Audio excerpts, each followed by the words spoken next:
San Wenceslao de Bohemia, mártir. No se puede decir que el bautismo de Boriboy, rey de Bohemia, y el de su esposa Santa Ludmila tuviese como consecuencia la conversión de un gran número de sus súbditos, puesto que por el contrario la mayoría de las más poderosas familias checas se oponían enérgicamente a la nueva religión. A partir del año de 915, Ratislav, el hijo de Boriboy, gobernó todo el reino. El joven príncipe se había casado con Draumira, una doncella que se decía cristiana, hija del jefe de los eslavos del norte, los veletianos. De aquel matrimonio nacieron dos hijos, Wenceslao, que vino al mundo el año de 907 cerca de Praga, y Boleslao. Santa Ludmila, la abuela, arregló las cosas de tal manera que la crianza y educación del mayor de sus nietos le fuera confiada enteramente, y así pudo alimentar el corazón de Wenceslao en el amor de Dios. En esta tarea Ludmila se valió de la ayuda del sacerdote Pablo, su capellán, quien había sido discípulo de San Metodio y había bautizado a Wenceslao. Bajo el tutorazgo de aquellos dos personajes se afirmaron las virtudes inculcadas en el espíritu del joven, y cuando tuvo la edad suficiente para asistir al colegio de Budek, hablaba, leía y escribía el latín como cualquier obispo, y leía el eslavo con facilidad.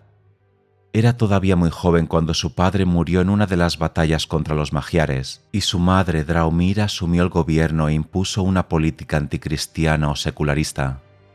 Es casi seguro que al hacer esto la reina actuaba bajo la presión de los elementos semipaganos de la nobleza, pero de todas maneras el cambio de política dio como resultado que Draumira experimentase terribles celos ante la influencia que ejercía Santa Ludmila sobre su hijo mayor, y que denunciase a la santa como una usurpadora que había formado a Wenceslao para el convento y no para el trono.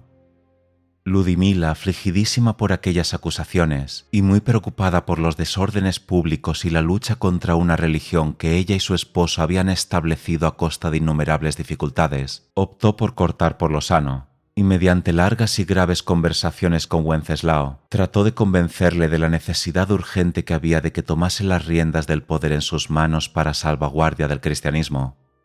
Los nobles se enteraron de aquellos manejos, y dos de ellos fueron enviados al castillo de Santa Ludmila en Tetín, donde la estrangularon a fin de que, privado de su apoyo, Wenceslao no pudiese emprender el gobierno de su pueblo.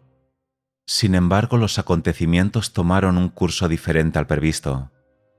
La reina Draumira, por intereses ajenos a la cuestión, fue expulsada del trono, y por voluntad del pueblo Wenceslao fue proclamado rey. Como primera medida, el joven monarca anunció que apoyaría decididamente a la ley y a la Iglesia de Dios, que impondría castigos muy severos a los culpables de asesinato o de ejercer la esclavitud, y que se comprometía a reinar con justicia y misericordia. Mandó traer a su madre, que se hallaba desterrada en Budek, y desde entonces la exreina vivió en la corte sin intervenir para nada en el gobierno de Wenceslao.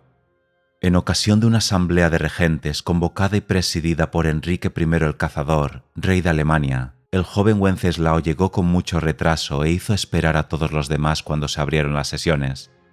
Algunos de los príncipes le enviaron un mensaje para hacerles saber que se consideraban ofendidos por su tardanza, y Wenceslao mandó decir a la asamblea que le apenaba muchísimo su impuntualidad, que se le había ido el tiempo en la práctica de sus devociones, y que pedía como merecido castigo a su descortesía que ninguno de los gobernantes ahí reunidos le presentara sus saludos cuando arribase.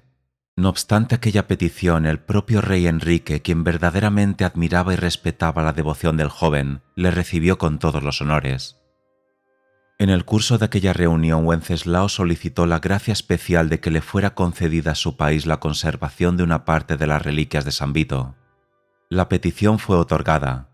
Un brazo del santo fue cedido a Bohemia, y para guardar la reliquia el joven monarca comenzó a construir en Praga una gran iglesia, precisamente en el sitio donde ahora se encuentra la catedral. En el terreno político, Wenceslao cultivó las relaciones amistosas con Alemania y protegió la unidad de su país gracias a la medida diplomática de reconocer al rey Enrique I como el señor de todas aquellas tierras y como el legítimo sucesor de Carlomagno.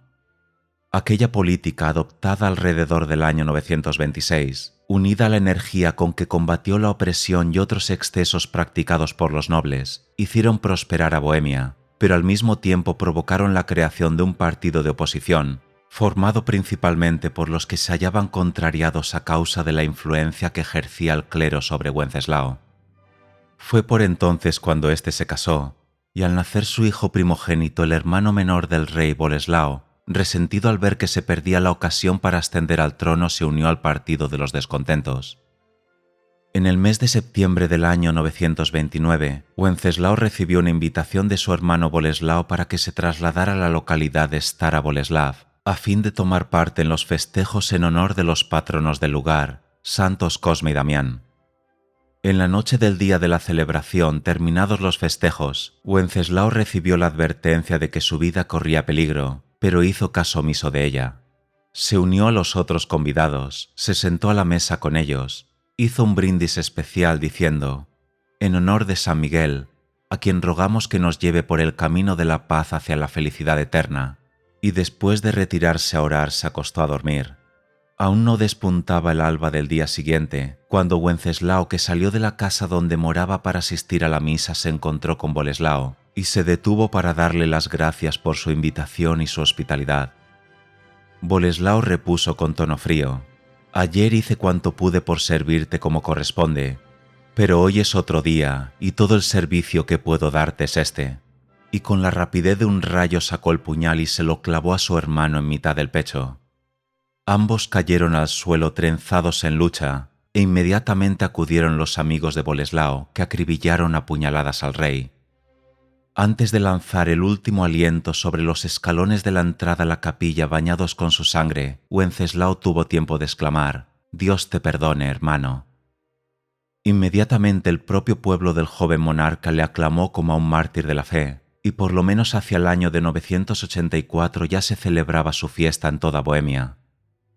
Boleslao, perseguido por los remordimientos y el terror, sobre todo cuando comenzaron a circular las noticias de los milagros que se realizaban en la tumba de Wenceslao, mandó que los restos fuesen trasladados a la iglesia de San Vito en Praga, 3 años después del asesinato. El santuario se convirtió enseguida en un centro de peregrinaciones, y a principios del siglo XI ya se veneraba a San Wenceslao como al santo patrón del pueblo de Bohemia.